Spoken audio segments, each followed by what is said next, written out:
Hola amigos, bienvenidos a este paseo geopolítico al final de la tarde, en el que vamos a divagar un poco acerca del asunto este de Donald Trump, porque veo que está todo el mundo muy nervioso porque no se les da la razón.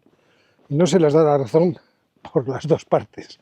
No se les da la razón al no reconocer la genialidad de Donald Trump y no se les da la razón al no reconocer que Donald Trump tiene un motivo para hacer todo lo que hace. Y aunque lo hemos hablado mucho en el canal, pues no sé, me parece constantemente necesario volver una y otra vez a esta cuestión. La cuestión de, miren ustedes, Donald Trump tiene un diagnóstico de lo que le pasa a los Estados Unidos que es compartido general.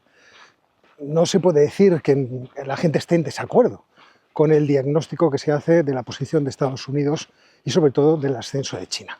Llevamos escuchando esto desde el año por lo menos 2004. Es decir, se da paso a China en 2001 en la Organización Mundial del Comercio con todas las esperanzas de que China sea un país que con el progreso económico se democratice, y lo que se va descubriendo es que China estaba preparada para absorber enormes cantidades de inversión extranjera y aplicarlas con eficiencia. Además de seguir un programa sistemático de quedarse con el conocimiento, con la propiedad intelectual de las empresas que se localizaban sobre el terreno para competir cada vez con mayor eficiencia. Después, sus instituciones educativas han tenido bastante éxito en producir millones y millones de trabajadores cualificados. Es decir, las ingenierías, las ciencias en general, biología, matemáticas, pues han hecho un buen trabajo en China. Y los que no fueron enseñados allí fueron trasladados en programas de intercambio a universidades extranjeras donde también aprendieron. Y esto, como por ejemplo yo lo he visto en primera persona siendo profesor, como llegaban al principio muy pocos estudiantes y luego, no voy a decir en manadas, pero en cantidades realmente notables a las facultades, pues esto es un hecho. Hicieron un trabajo bastante bueno. Y los Estados Unidos han visto desde hace mucho tiempo que se les venía el sorpaso, la posibilidad de que China les echara el guante. Y en un momento empezaron a plantearse de qué forma podemos impedir que eso pase y que Estados Unidos pues tenga el destino de tantos otros imperios. Recordad que, en fin, no tenemos noticia de imperio que haya sobrevivido eternamente. También podríamos decir de civilización que haya sobrevivido eternamente, pero esto vamos a darle todavía una vuelta.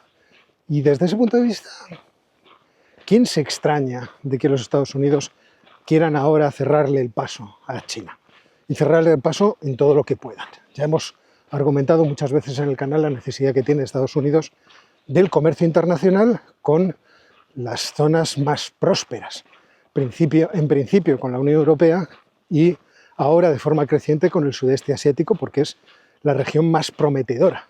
Y si en algún momento lo es África, pues África será el objetivo en el que los Estados Unidos tendrán que tener fijada su mirada. Teniendo en cuenta que sí, tienen una vocación imperial desde hace mucho tiempo, ninguna de estas cosas nos extraña.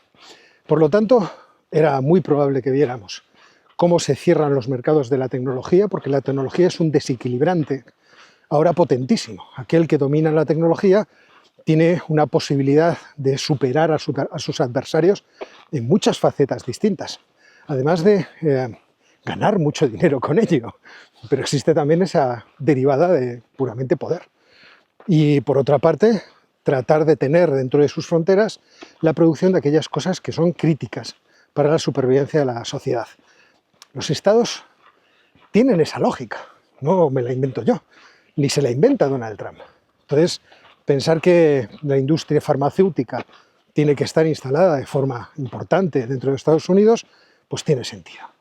Yo ya he argumentado varias veces en el canal cuál sería mi planteamiento.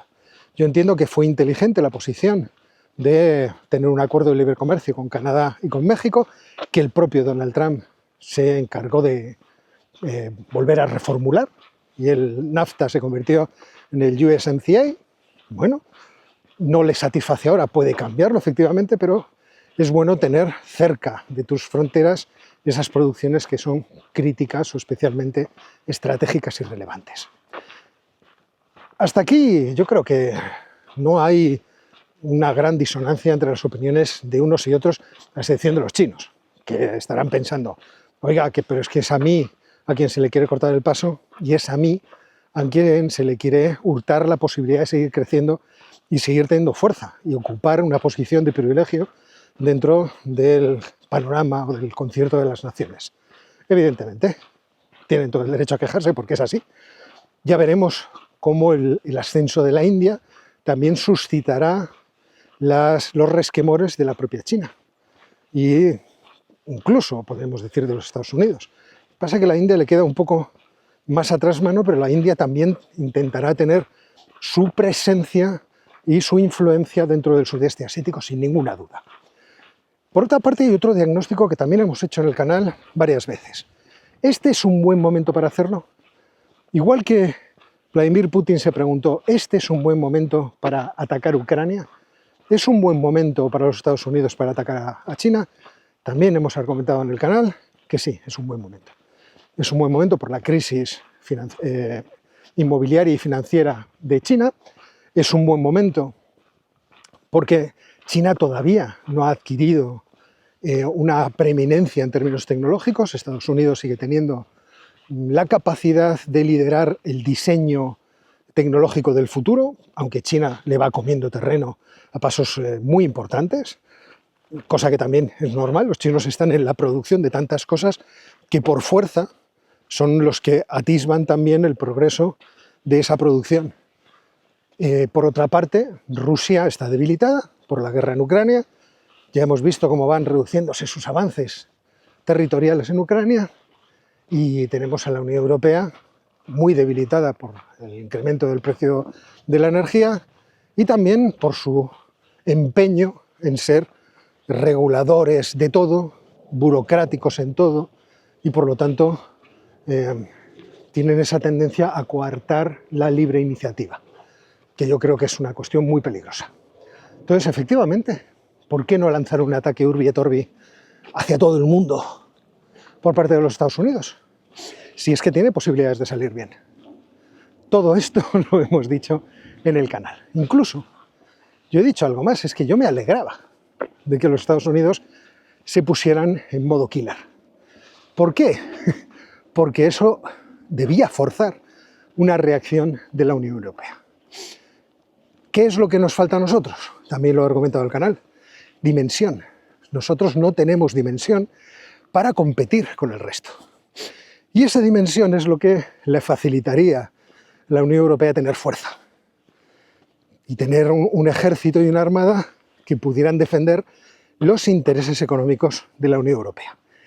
Si este mundo que nos espera es un mundo de grandes potencias, pues la Unión Europea no va a sobrevivir fácilmente fraccionada. ¿Qué es lo que está haciendo la Unión Europea para tratar de integrarse, aunque sea en términos económicos más? Pues realmente poco. Y es por eso también que yo creo que en los alrededores hay cierta sorpresa. Fijaos lo que está pasando ahora mismo. Tenemos que el yuan se ha depreciado como un 12% y tenemos que el dólar, con estas desconfianzas inducidas por la administración de Donald Trump, también se está depreciando, hasta tal punto que el euro se aprecia cada vez más. Y eso a la Unión Europea no le interesa, porque un euro apreciado implica que todas nuestras exportaciones son más caras hacia el exterior. Es cierto que las importaciones se abaratan, pero la Unión Europea es una región exportadora y con déficit comercial, con superávit comercial, en muchos casos, por ejemplo con Estados Unidos. Es verdad que tenemos un déficit comercial muy grande con China, pero es que a China se le ha permitido, en cierto modo, absorber toda la industria, porque era muy eficiente, pero en términos geopolíticos eso tiene un coste. Tiene el coste de que China se fortalece, su poder militar crece y por lo tanto su capacidad de influencia en el mundo también crece. Bueno, pues esta es la situación. Hasta aquí yo creo que el diagnóstico que hemos hecho todos es el mismo. No hay sorpresas. ¿Qué es lo que sorprende? Lo que sorprende es que el cómo se está haciendo por parte de Donald Trump, efectivamente, o es una puñetera genialidad, o es hasta ahora una torpeza increíble. Y como lo que estamos viendo son idas y venidas titubeos y por otra parte efectos no deseados, esto es lo que decía Hayek, efectos no deseados de las iniciativas, de las políticas del gobierno de los Estados Unidos, a mí me cuesta mucho abonarme a esa teoría de la genialidad. Tenemos ahora enfrente de nosotros la posibilidad de los famosos 90 acuerdos en 90 días. Ya veremos si esto no se prorroga más. Tenemos también ante nosotros la posibilidad muy cierta de que Donald Trump corrija rumbo en muchas cosas. Caramba, ya lo ha hecho. Es que si no lo hubiera hecho, porque el quitar los aranceles recíprocos ha sido o no ha sido una recogida de cable. Desde esa vista, de esa perspectiva, puede hacer más. Incluso puede decidir reunirse de personas que, comprendiendo cuál es el objetivo global, decidan también unos cursos de acción más eficientes y que incluso le hagan más daño a China. Y se me ha olvidado contaros una cosa para reflejar el problema de, creo yo, confianza, falsa seguridad, incompetencia, amateurismo, como queréis llamarlo, de la administración de Donald Trump. Sabéis que las negociaciones que se están realizando entre Rusia y Estados Unidos están lideradas por Steve Witkoff, que no deja de ser un hombre especializado en el sector inmobiliario. ¿A quién le están poniendo enfrente los rusos?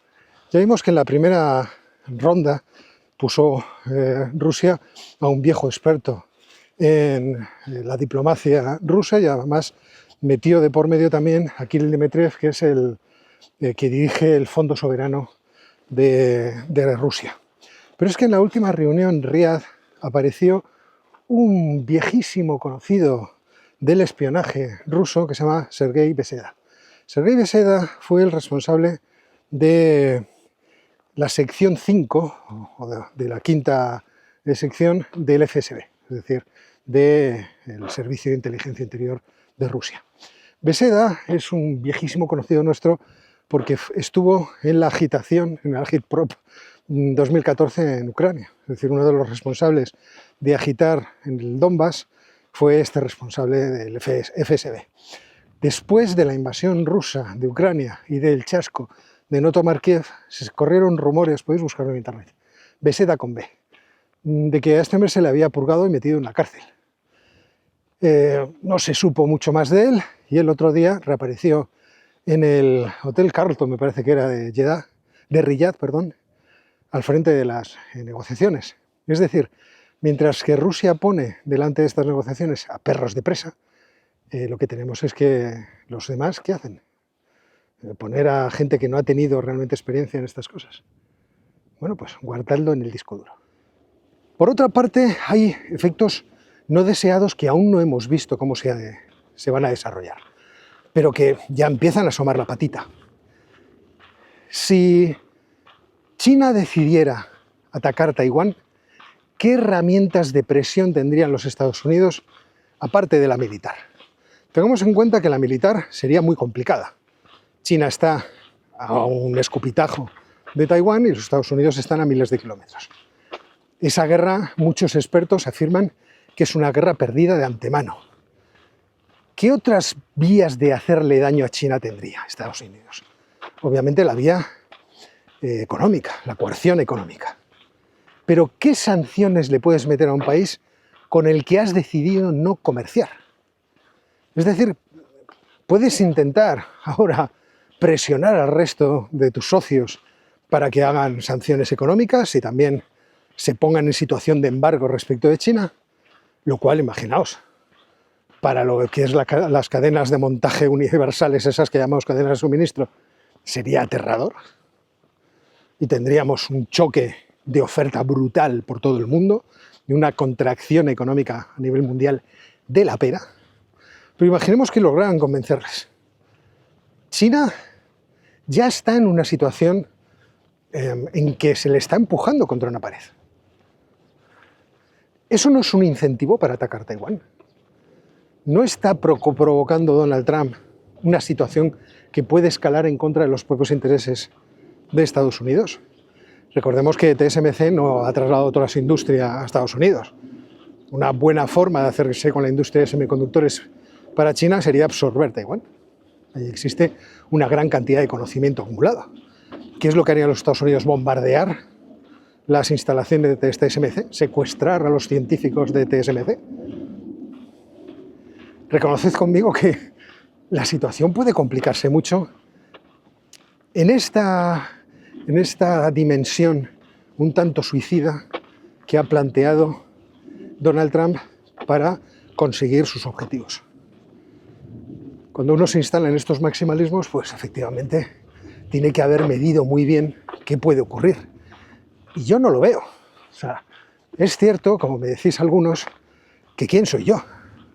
Yo soy un tío con una cámara en la mano y un canal de YouTube y que da clases en una universidad que no es precisamente Harvard. No soy tampoco un especialista en economía internacional, pero me he leído los libros, he estudiado economía internacional y todo esto pues no me cuadra. Creo que hay estrategias que serían incluso radicales, pero que se podrían focalizar contra China y en las cuales Estados Unidos irremediablemente va a necesitar aliados. No comprendo esta obsesión por enemistarse de forma crónica con ellos. Es verdad que, por ejemplo, en el caso de Europa, también lo hemos comentado, a Estados Unidos parece interesarle un cambio espiritual, en el cual esa visión controladora de la economía que tiene la Unión Europea, también en la cuestión climática o medioambiental, se abandonará, para que la Unión Europea creciera también y pudiera ser un socio más activo y fuerte. Quizá esta sea la intención de Donald, pero en cualquier caso ya lo veremos efectivamente. Veremos cómo por este camino, creo yo, aquí voy a hacer de pitoniso, por este camino no va a conseguir lo que persigue, sino todo lo contrario, y va a tener que recular buscando otras alternativas. Os pongo otro pequeño detalle. Para reducir el déficit comercial, algo que es muy importante es que Estados Unidos no pierda las exportaciones de petróleo. Sabéis que cuando el precio del petróleo subió por encima de $65 por barril, el fracking se hizo rentable. Si el dólar baja por debajo de esos 65, deja de hacerse rentable. A 60 me parece que más o menos están cubriendo costes. Y por debajo de 60 pierden, palman. Si empiezan a necesitar importar petróleo, entonces el déficit comercial se va a lanzar a las nubes. De hecho, fijaos que ahora mismo tienen un superávit energético. El déficit energético que tenían los Estados Unidos era bastante grande. Por todas estas razones, a mí me parece que hay alguien que no ha pensado suficientemente bien las cosas. Y teniendo en cuenta también que los que rodean a Donald Trump en principio no parecen ser expertos en macroeconomía, pues sí, aquí hay una clara preocupación de todos por sí, ¿cómo decirlo?, por entender que lo que está ocurriendo es fruto de una visión simplista de cómo funcionan las cosas. Y bueno, pues afortunadamente, como no solamente lo digo yo, sino lo dice mucha gente mucho más inteligente que yo, pues ahí está ese peligro, ese miedo. Y esto es lo que quería contaros en este paseo geopolítico. Como os digo, al final de la tarde ya se está haciendo un poco de noche. Afortunadamente no me he ido por los caminos de arriba, que el otro día me encontré un jabalí. Y yo quiero paz y tranquilidad. También por ti, Donald. Queremos paz y tranquilidad, aunque sea en este movimiento de detener el crecimiento tremendo de China, que yo creo que es posible. Como ya lo he argumentado, pues ahí lo dejo. Obviamente China no se va a dejar, pero aún así, creo que China en el medio y largo plazo tiene bastantes las de perder. Y esto es todo lo que os quería contar y ha sido un placer. Si os ha gustado este paseo geopolítico, pues suscribiros al canal, activar las notificaciones y nos vemos muy pronto.